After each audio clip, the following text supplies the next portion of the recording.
Good morning everyone! This is Ana Marben. Welcome to my channel, Anne's Healthy Kitchen. Sa umagang ito, gusto kong gumawa ng escabeche, kaya sisimulan ko na ang paggawa ngayon din.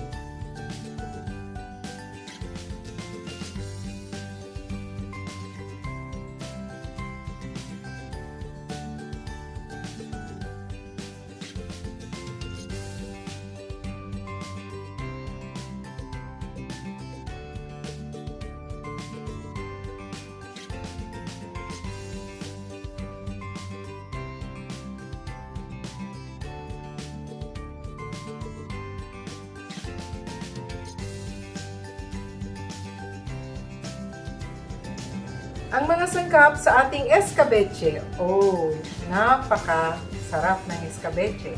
Meron tayong fish. Itong fish ay yellowfin ito. Tapos meron tayong bell pepper, green and red. Julienne ang pagka-slice. Meron din tayong ating onion, julienne din. Meron tayong ating minced garlic. Meron tayong julienne na pagka-slice na ginger. Meron tayong sugar. Meron tayong cornstarch. At saka ground pepper, meron tayong toyo at saka vinegar. Okay? So ito ang aking mga sangkap.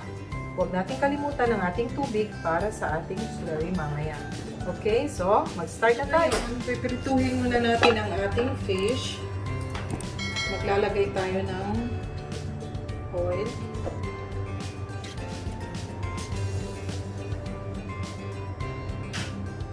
Hintayin natin uminit at saka natin pituhin ang ating fish. So, mainit na ang ating mantika at saka ang ating fish kanina ay inasinan ko na ito. So, ayan. Pwede na natin pituhin. At saka, takpan natin. Okay. So, hahanguin na natin ang ating isda. Okay. So, ayan. Luto na siya. Pwede na nating ilagay sa ating plate muna. Tapos gagawin na natin ang ating sauce. So ngayon, isosotay na natin muna ang ating mga sibuyas at saka ang ating bawang. Kaunti lang. Yan, pwede na.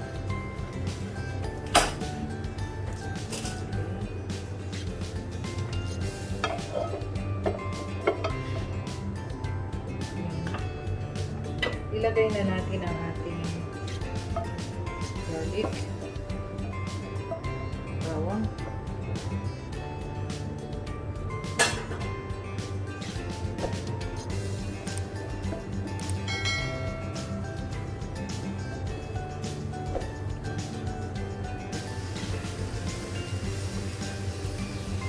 ngayon pwede na natin ilagay ang ating sibuyas.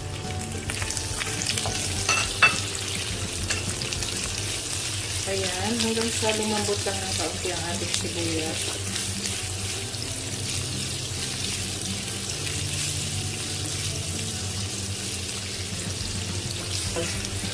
So ngayon pwede na nating ilagay ang ating bell pepper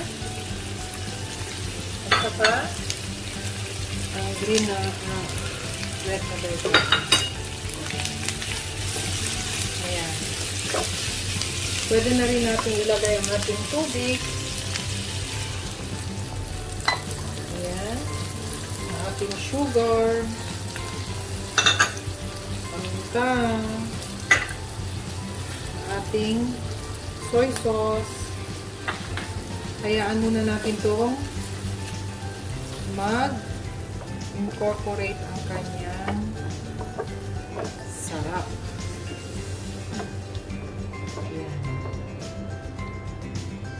Pwede naman na kahit anong pwede ninyong unahin, basta isote lang natin ang ating sibuyas at saka yung ating garlic. Okay, sa akin gusto ko yung crunchy-crunchy pa ng kaunti. At syempre, huwag kalimutan ang ating yan.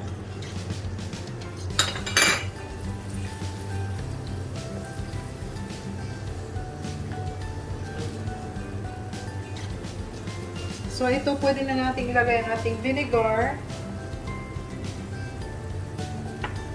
Hayaan muna natin mag-boil. At saka itong ating cornstarch. Lagyan na natin ng tubig para sa slurry natin.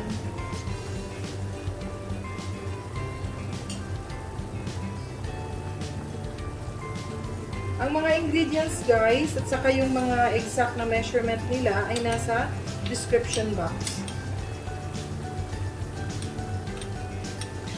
Okay. Tikman muna natin.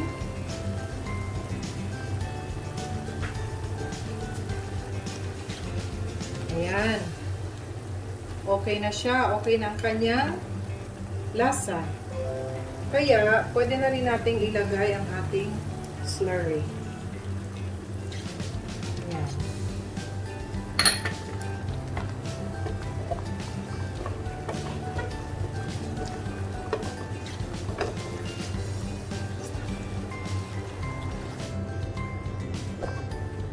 So, ayan guys.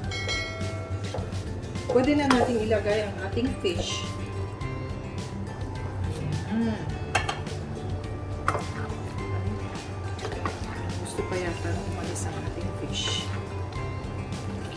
Ayan. Isang fish lang, pwede na. Napakalaki naman kasi ng fish na to. Okay. So, ganito lang siya. Pwede na natin siyang hanguin. Ayan. Crunchy pa yung mga bell pepper niya at saka yung kanyang sibuyas. So, this is okay. Lalagay na natin sa ating platter. Ilalagay na natin ang ating fish ngayon. Sana hindi madurog. Ay, nadurog na. Anyhow, ganyan. Tapos, lagyan natin ng sauce.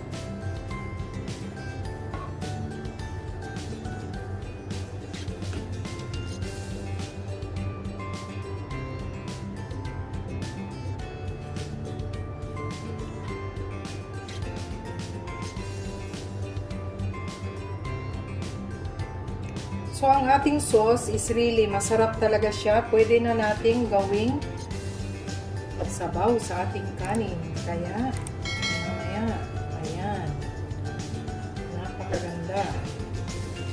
Okay? So guys, this is the finished product. If you like this video, give it a thumbs up. Please share and don't forget to subscribe and click the notification bell for more updates of new videos. Bye!